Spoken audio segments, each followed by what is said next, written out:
A catequese não deve ser só ocasional, reduzida a momentos prévios aos sacramentos ou à iniciação cristã, mas sim itinerário catequético permanente.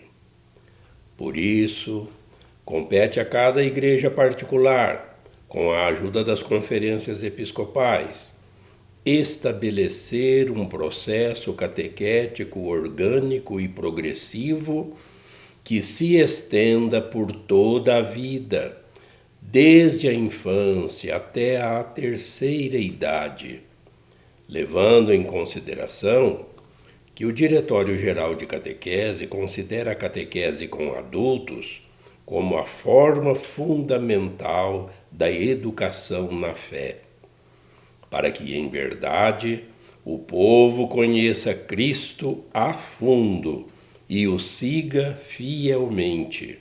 Deve ser conduzido especialmente na leitura e meditação da Palavra de Deus, que é o primeiro fundamento de uma catequese permanente. Documento de Aparecida, parágrafo 298. Olá! Quem é a terceira pessoa da Santíssima Trindade? É o Espírito Santo. Mas que pessoa é esta? A figura que vem mais à nossa mente logo de início é a figura de uma pomba. É um símbolo. Mas temos também outros símbolos do Espírito Santo, como o fogo. E que fogo abrasador é esse? Como que se pode falar do Espírito Santo?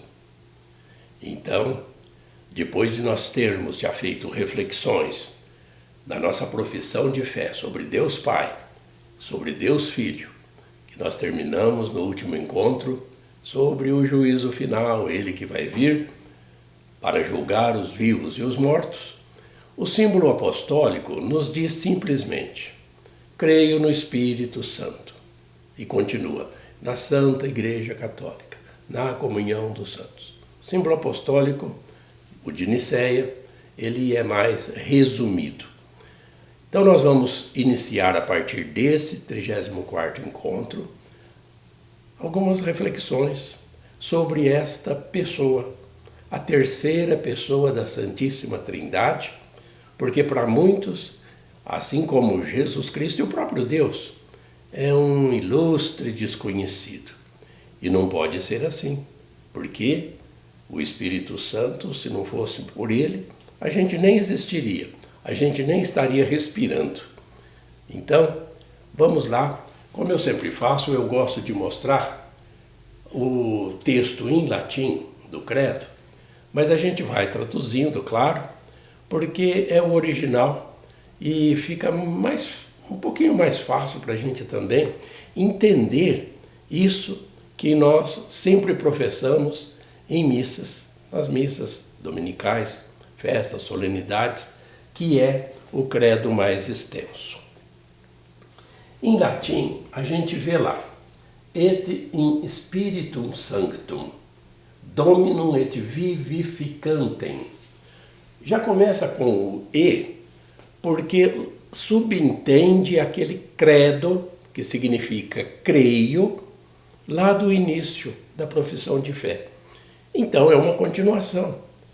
Creio também no Espírito Santo. Esse et inicial, e aqui inicial, é subentendendo já o creio, a nossa fé. Nós temos que crer no Espírito Santo porque, claro, é revelação de Deus, como nós vamos ainda refletir hoje. Dominum. Dominum significa Senhor. Dominus é o sujeito, né? Dominus, a primeira pessoa, significa Senhor. Dominus.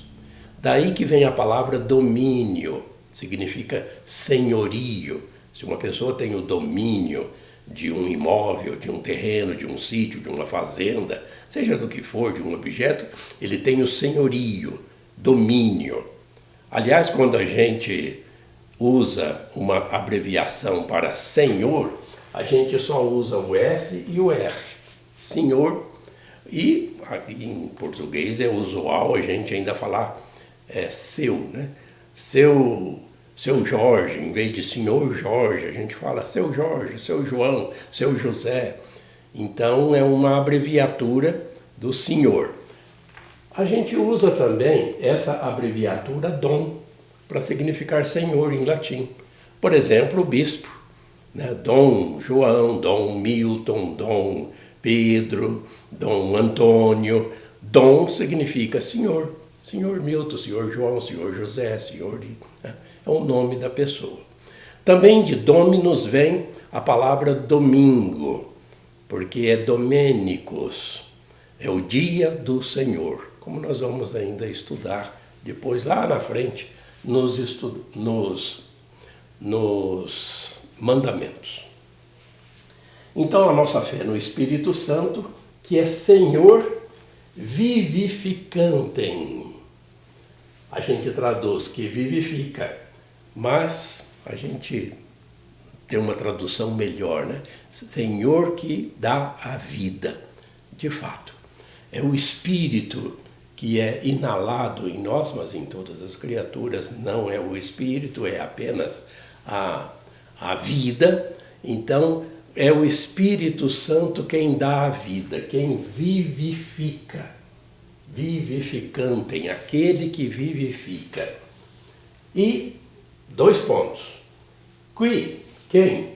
Do Pai e. Esse qui significa e. Quem? Do Pai e do Filho procede. O Espírito Santo procede do Pai e do Filho. Como nós vamos ver, é o amor. O amor de Deus, o amor que tem o Pai pelo Filho e o Filho pelo Pai. Esse amor infinito, né, dessas duas pessoas forma essa terceira pessoa da Santíssima Trindade simultaneamente. Ainda continuando. E que com o Pai e com o Filho, simultaneamente, é adorado e junto glorificado.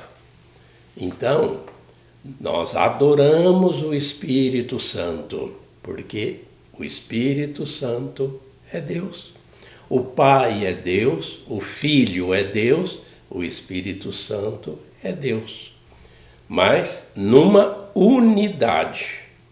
É o Deus uno trino.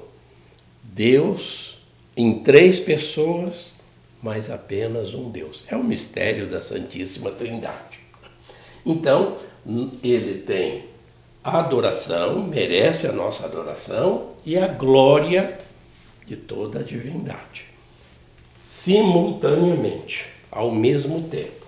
Ele é juntamente glorificado com o Pai e com o Filho. E termina o símbolo niceno-constantinopolitano nesse artigo sobre o Espírito Santo. É ele quem falou, locutus est, falou, locutus est, per profetas. Todas as Sagradas Escrituras, tudo, porque na palavra profeta se engloba a lei e os profetas. Todo o Antigo Testamento e o Novo Testamento tem a inspiração do Espírito Santo. Nada acontece sem o Espírito Santo, porque ele é simultaneamente existente desde sempre e por toda a eternidade. Então, essa é a redação no original desse artigo sobre o Espírito Santo. Mas, como é um mistério, fica difícil a gente imaginar essas 3 pessoas. Então, nós temos algumas imagens, porque ninguém nunca viu a Deus face a face, porque isso só está reservado para quem um dia for morar com Deus. Nós não temos imagem, assim, nós não sabemos imaginar o Espírito, porque Deus é Espírito, o Deus Pai. Deus Filho, nós ainda temos algumas imagens de pintores, algumas referências. Por exemplo, vocês vejam essa imagem que nós temos do Pai, do Filho e do Espírito Santo. Como que os artistas, os pintores sacros, iriam desenhar o Pai? Nessa imagem, nós vemos o Pai como um ancião, um homem, né? Porque tem a figura de um homem e Deus não tem Deus Pai não tem um corpo, ele é puro espírito, mas ele é retratado porque não tem outro jeito na nossa cultura, na nossa inteligência, no nosso cérebro, de imaginar como é Deus. Isso é impossível, né? Com todos os seus atributos, com a sua beleza, ninguém pode olhar a Deus, como a gente vê na Escritura, e permanecer vivo, porque a gente não consegue nem olhar para o sol. Se a gente ficar olhando para o sol, a gente já fica cego, né? Então, como é que a gente vai ver Deus, que é uma luz infinita? Mas o artista, ele retrata como ele imagina um pai e um filho, ele coloca o pai mais velho, né, e o filho mais novo. Então é um jeito dos artistas representarem as pessoas da Santíssima Trindade para que a gente tenha, sim, uma referência. Mas se a gente fosse analisar mesmo a figura, nós não compreenderíamos assim, né? E ainda, a terceira pessoa aparece como uma pomba. Então, como é que o Espírito Santo pode ser uma pomba?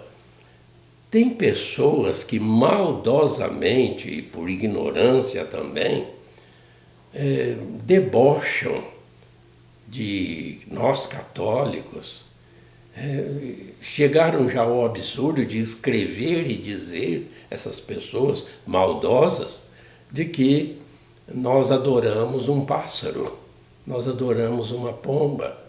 Santa ignorância, porque é preciso entender por que o artista representa o Espírito Santo assim, não só como uma pomba, mas como fogo, línguas de fogo, em outras passagens como uma nuvem, ou como um vento, uma brisa, e outros símbolos que a gente ainda pretende nesses encontros sobre o Espírito Santo, não hoje, a gente pretende ainda mostrar, né, um por um desses símbolos, para que a gente tenha esse conhecimento e não caia nesse mesmo erro de ficar imaginando sempre o Espírito Santo como uma pomba, como um fogo, como uma nuvem, etc.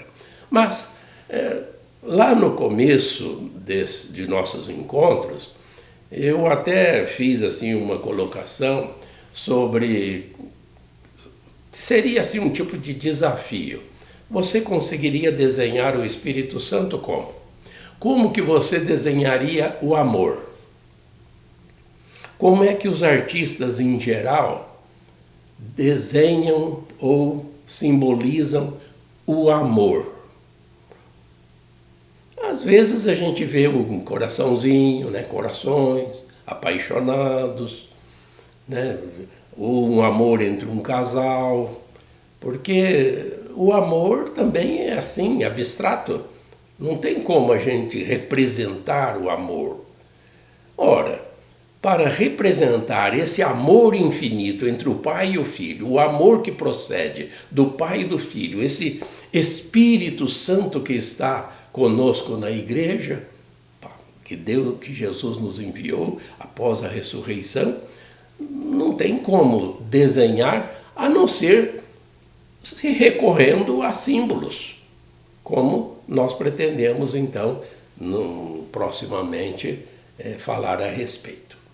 Mas, então, vamos ver aqui que do Filho nós temos algumas referências, os artistas, como ele se encarnou, como ele se tornou um judeu conforme a lei, ele esteve aqui na Terra há 2000 anos, e no Santo Sudário, que é essa figura aqui de Jesus Cristo, da face de Jesus, é uma extração, né, do Santo Sudário que os artistas, que hoje os que trabalham com design, com aparelhagem moderna, tecnologicamente atual, tentam recriar a face de Cristo a partir do Santo Sudário de Turim, como nós já mostramos aqui, falando sobre a paixão de Cristo, sua morte e sepultamento.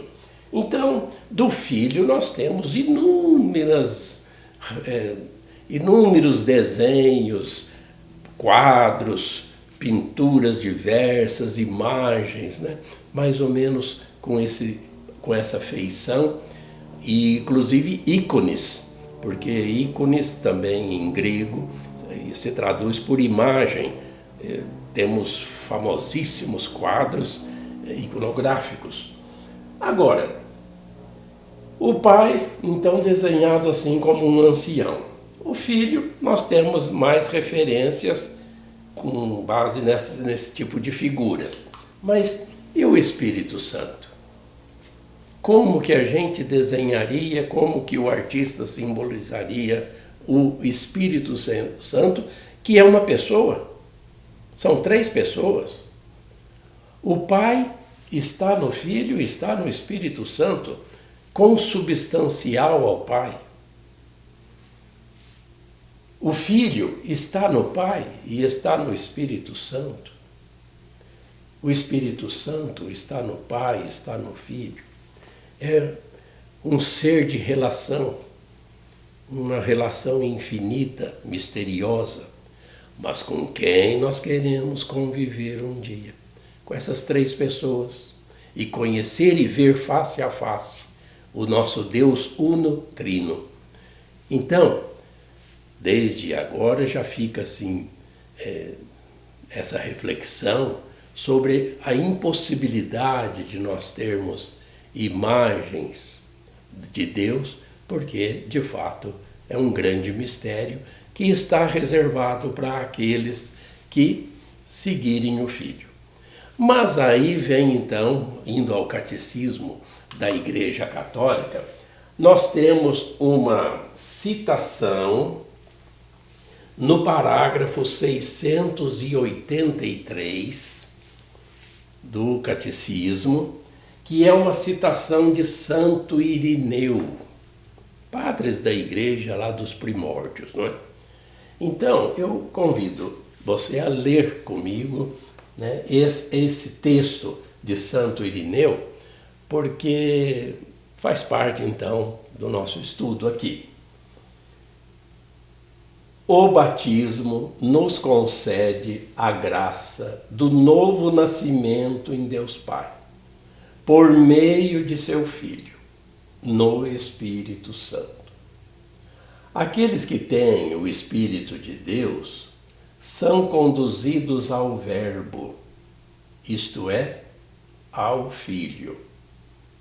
O Filho os apresenta ao Pai, e o Pai lhes concede a incorruptibilidade. Portanto, veja que aqui é muito interessante essa citação, olha. Portanto, sem o Espírito não é possível ver o Filho de Deus. Sem o Filho ninguém pode aproximar-se do Pai, pois o conhecimento do Pai é o Filho, e o conhecimento do Filho de Deus se faz pelo Espírito Santo. O que Santo Irineu nos quer dizer aqui? Não que a gente esteja falando do batismo por enquanto, não. Mas nós nos tornamos filhos adotivos, Deus nos adota como filhos no batismo. Então a gente nasce para Deus, é no batismo. por meio do Filho. Agora, nós sendo filhos de Deus, e de fato somos, nós queremos ir ao Pai.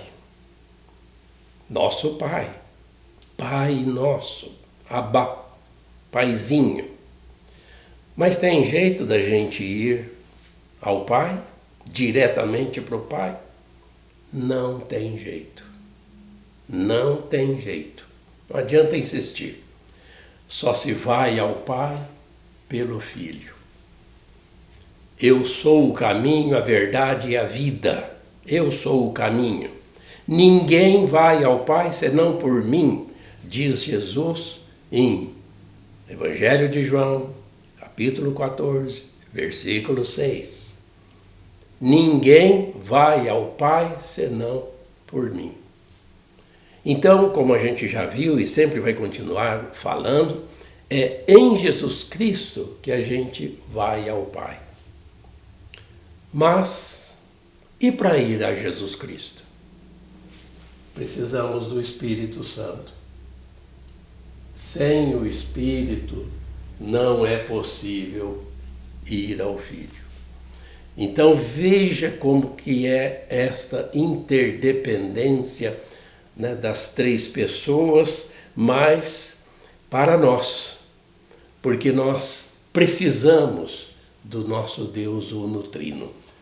É pelo Espírito Santo que a gente vive. Aquele Espírito, né, Ruach, que a gente vê lá no Gênesis, quando na figura do ser humano, aquele que veio da terra, Adão, quando lhe inspira nas narinas, essa é uma diferenciação de todas as demais criaturas. Só nós recebemos, os seres humanos, esse sopro, né, esse vento, essa brisa, assim, ruach, sopro divino. Só nós temos esta inteligência, vontade livre, que o ser humano é diferenciado de todas as demais criaturas, porque é pelo Espírito Santo. É Ele que dá a vida. É o amor de Deus que é derramado. Por isso a existência de todo o universo criado para o Filho. Nós precisamos, é o princípio. O Espírito Santo nos levando ao Filho para chegarmos ao Pai. Sem o Filho, nós não chegamos ao Pai. Sem o Espírito Santo, nós não chegamos ao Filho. Então, outra citação agora de São Gregório Nazianzeno. Está no parágrafo seguinte, 684, do Catecismo da Igreja Católica. Leiam comigo. O Antigo Testamento proclamava manifestamente o Pai, mais obscuramente o Filho. O Novo Testamento, manifestou o Filho e fez entrever a divindade do Espírito. Agora o Espírito tem direito de cidadania entre nós e nos concede uma visão mais clara de si mesmo.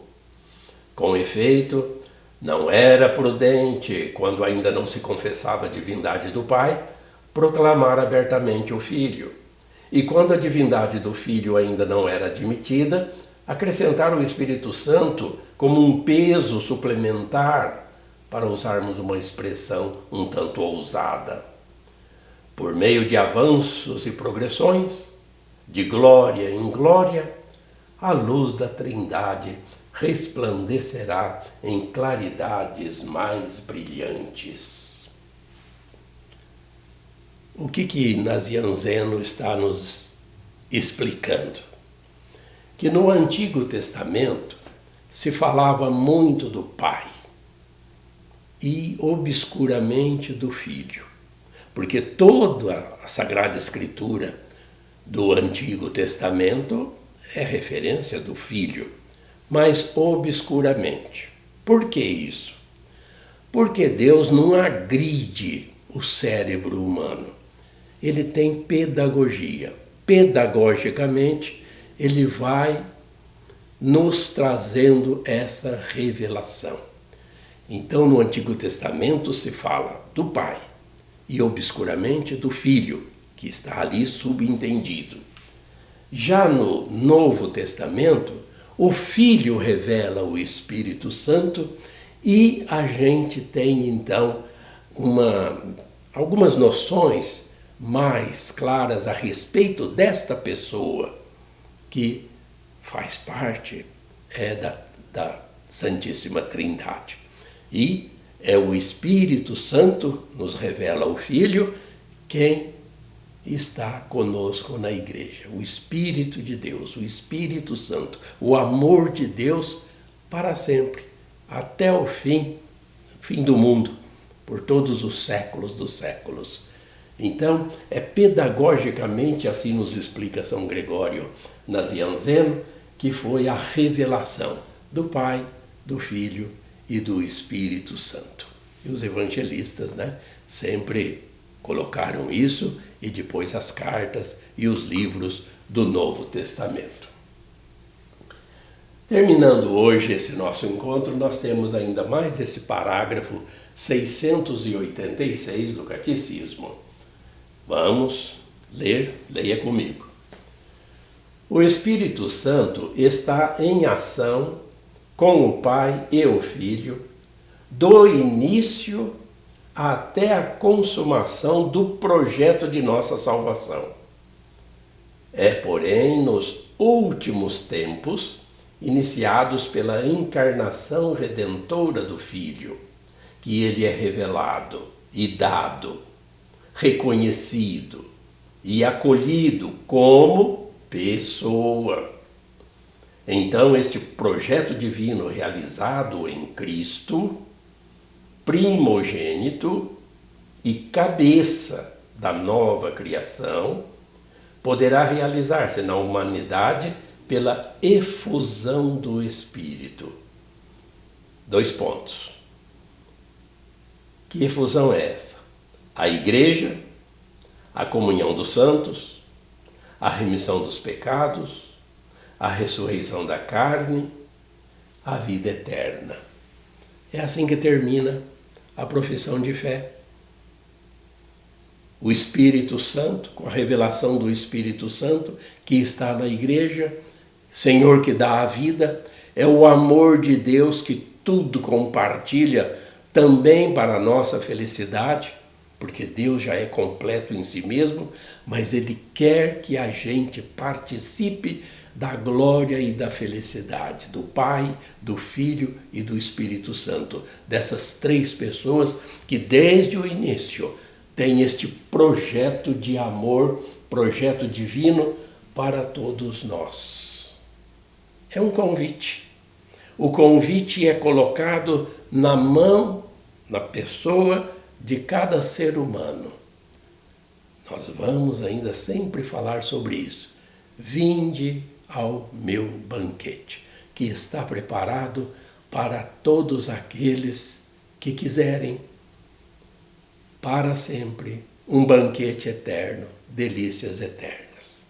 Cabe a cada um decidir o que quer fazer da sua vida, dessa vida que lhe é dada como um presente, como um dom de Deus, pelo Espírito Santo. Por enquanto nós ficamos por aqui. Nós, no próximo encontro, continuaremos a falar desta pessoa que é o amor de Deus. Tem muita coisinha ainda interessante para a gente refletir. Fique sempre conosco, se inscreva nesse nosso canal, tenha essa formação permanente que a Igreja quer tanto para todos nós, uma formação permanente. Deus te abençoe. Fique com Deus.